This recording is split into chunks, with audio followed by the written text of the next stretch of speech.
Hi guys, today I wanted to show you my video essay about Gumby that I made for the New York Film Academy, and it's for my History of Animation class, so please enjoy. It's pretty fun. So, like my mug? So do I. Like my pin? So do I. Hopefully you guys are doing good, and I hope you enjoy the video. Thank you very much, have a great day, and please subscribe if you liked it.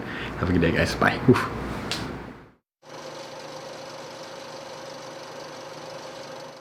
There are a few characters that have had a place in our hearts that are so iconic and lovable that they stand the test of time. One such character is Gumby! He was once a little green slab of clay.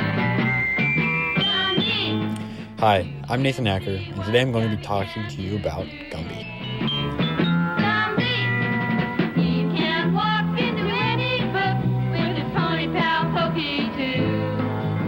If you got a heart, then Gumby's a part of you.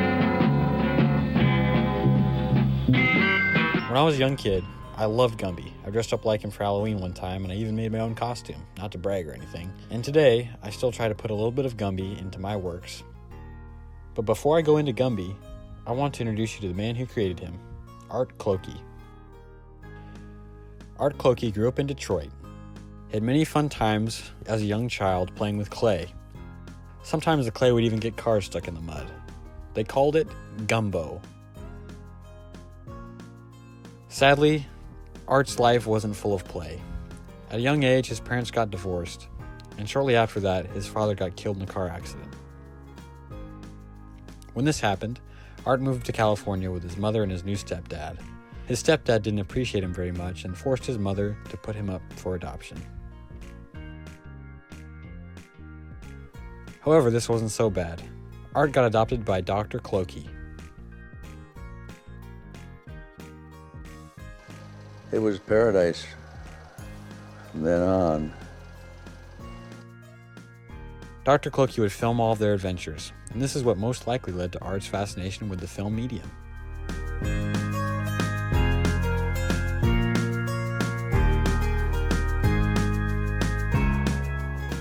In high school, I had my camera that would go 64 frames a second, so we could get it in slow motion. And all these miniature little houses of adobe or clay, and we'd plant these little bombs all around and then blow up the town. Art's fascination with film grew, and he began to take night classes at USC. One film he made at these night classes was called Gumbasia. Sound familiar? Sounds like gumbo, doesn't it? This film was made in his father's garage on a ping pong table.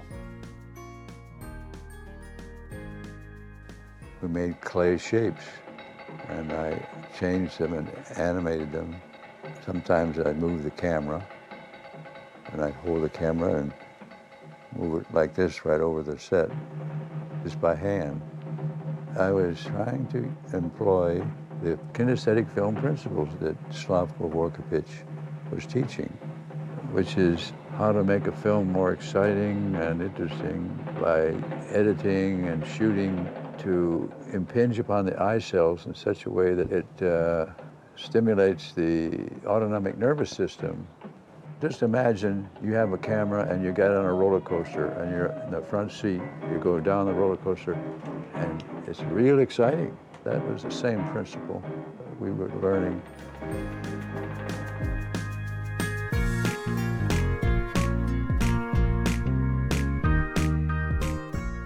After making Gumbasia, Sam Engel, Clokey's friend, ended up taking an interest in the film. He was a producer at 20th Century Fox. He says, Art, that's the most exciting film I've ever seen. He said, you know, Art, we got to go into business. And I had visions of maybe working as his assistant with Sophia Loren and other the big stars. And then he says, you know, I want to improve the quality of television. Can you make little figures out of that clay? That's a perfect medium for children. And I said, yeah. So, well, I will finance a pilot film if you will think up the story and make a character. And he did, I did. When Art designed Gumby, he noticed that he looked like a phallic symbol, so he needed a way to offset it. Looking back at his father's old picture, He got the inspiration for Gumby's lump on his head, which we can all thank for not making Gumby look like a phallic symbol. Within 2 weeks, I had a contract to do Gumby films. That was the miracle in my life.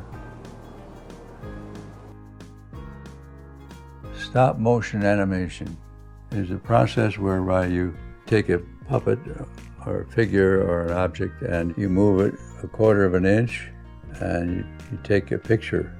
Move it another 1/4 of an inch, take a picture.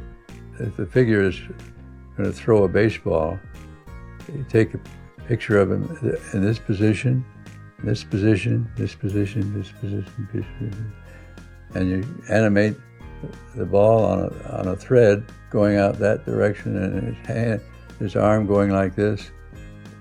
On the screen, it'll look like this. The success of the first Gumby episode led to a TV series with hundreds of episodes, as well as a movie and a video game. You can say this launched Clokey's career.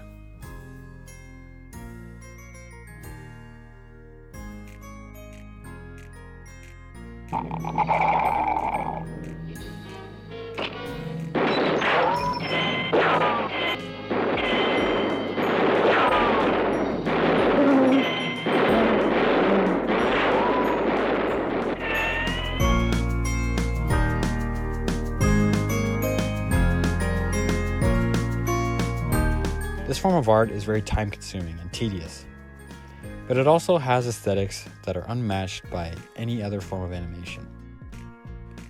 It's real puppets with real sets and lights and cameras, and is very handmade, which adds to the level of charm. Although the technical and aesthetic appeal is important, it's not why I watched it as a kid. It's about story. Gumby and Pokey's many adventures are what kept me engaged and actually believing these characters were real, and they could be alive somewhere. They showed right and wrong and genuinely tried to do good. The integrity and morality of the show was a key factor for parents wanting to introduce the show to their kids. Gumby doesn't hurt people, he isn't vulgar, he is kind, generous, and honest. Gumby showcases innocence and love in a way that we all should try to replicate. Even dinosaurs have family pride.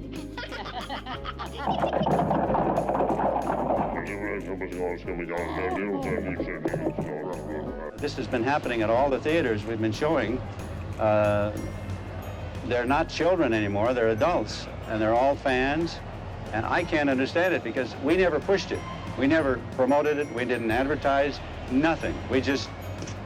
These kids just had Gumby in their hearts. Art Clokey has influenced people around the world from all creeds, nationalities, and religions, and has inspired animators like myself to continue the pursuit of stop motion and storytelling. I owe my break in the business to Art Clokey.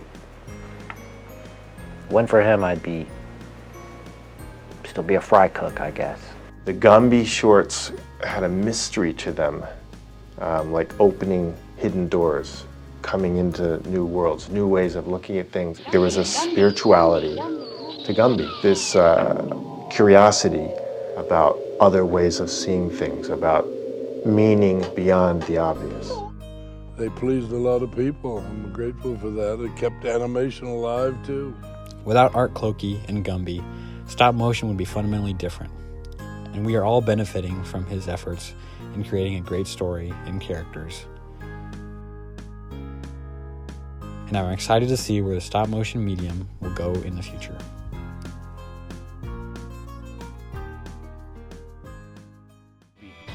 Gumby's a product of light, and light is love. Thank you for watching.